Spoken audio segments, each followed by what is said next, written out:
الحمد للہ والصلاة والسلام علی رسول اللہ۔ بسم اللہ الرحمن الرحیم۔ محترم ناظرین، السلام علیکم ورحمۃ اللہ وبرکاتہ۔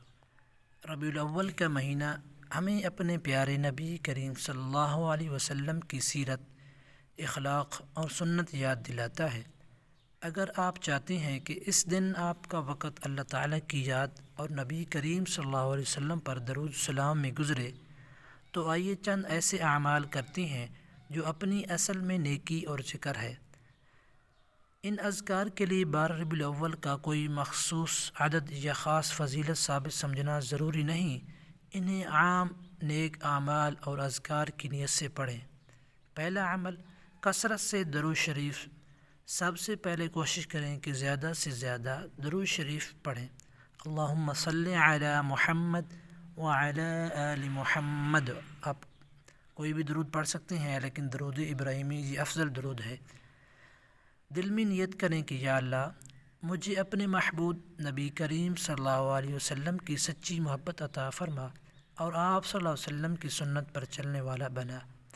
درود شریف پڑھتے ہوئے صرف زبان الفاظ ادا نہ کریں، بلکہ نبی کریم صلی اللہ علیہ وسلم کی سیرت کو یاد کریں اور دل میں یہ عہد کریں کہ اپنی زندگی کو سنت کے مطابق بنانے کی کوشش کروں گا۔ دوسرا عمل ہے استغفار۔ کچھ وقت نکال کر خوب استغفار کریں۔ استغفر اللہ واتوب الیہ۔ اے اللہ، میں اپنے تمام گناہوں پر تجھ سے معافی مانگتا ہوں، تیری طرف رجوع کرتا ہوں۔ اپنی زندگی کے گناہوں کو یاد کریں، اللہ سے معافی مانگیں اور سچی توبہ کریں۔ یاد رکھیں، نبی کریم صلی اللہ علیہ وسلم ہمیں اللہ کی طرف رجوع کرنے، استغفار کی تعلیم دیتے تھے۔ اور تیسرا عمل ہے قرآن پاک کی تلاوت۔ اس دن قرآن پاک کی تلاوت کے لیے کچھ وقت ضرور چاہیے۔ ایک رکوع پڑھیں، ایک پارہ پڑھیں، یا جتنا آسانی سے ہو سکے اتنا پڑھ سکتے ہیں۔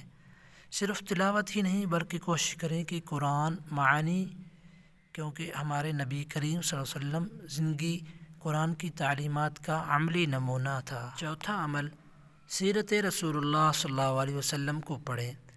اس دن اپنے گھر والوں کے ساتھ کچھ وقت نکال کر نبی کریم صلی اللہ علیہ وسلم کی سیرت کو پڑھیں۔ آپ صلی اللہ علیہ وسلم کا اخلاق کیسا تھا؟ آپ صلی اللہ علیہ وسلم غریبوں کے ساتھ کیسے پیش آتے تھے؟ آپ صلی اللہ علیہ وسلم بچوں سے کیسے محبت کرتے تھے؟ آپ صلی اللہ علیہ وسلم اپنے پڑوسیوں کے ساتھ کیسا سلوک کرتے تھے؟ یہ سیرت پڑھنے کا اصل فائدہ تب ہوگا جب ہم اسے اپنی زندگی میں لائیں گے۔ پانچواں اور آخری عمل، ایک خوبصورت نیکی کا عہد کریں کہ آج ایک نیکی اپنے لیے مقرر کر لیں۔ مثلا، میں آج سے جھوٹ چھوڑنے کی کوشش کروں گا، میں اپنے والدین کے ساتھ اچھا سلوک کروں گا، میں کسی مسلمان کو تکلیف نہیں دوں گا، میں نماز کی پابندی کروں گا، میں غیبت سے بچوں گا، اور میں روزانہ قرآن پاک پڑھنے کی کوشش کروں گا۔ میں نبی کریم صلی اللہ علیہ وسلم کی سنت کو اپنی زندگی میں لانے کی کوشش کروں گا، کیونکہ نبی کریم صلی اللہ علیہ وسلم سے محبت صرف الفاظ کا نام نہیں، اتباع رسول صلی اللہ علیہ وسلم بھی محبت کا حصہ ہے۔ آخر میں ایک مختصر دعا، اللہم ارزقنا حب نبیک محمد صلی اللہ علیہ وسلم وارزقنا اتباع سنتہ واغفر لنا واصلح قلوبنا واعمالنا۔ اے اللہ، ہمارے دلوں میں اپنے محبوب نبی کریم صلی اللہ علیہ وسلم کی سچی محبت پیدا فرما، ہمیں آپ صلی اللہ علیہ وسلم کی سنت پر چلنے والا بنا، ہمارے گناہوں کو معاف فرما، ہمارے دلوں اور اعمال کی اصلاح فرما، آمین یا رب العالمین۔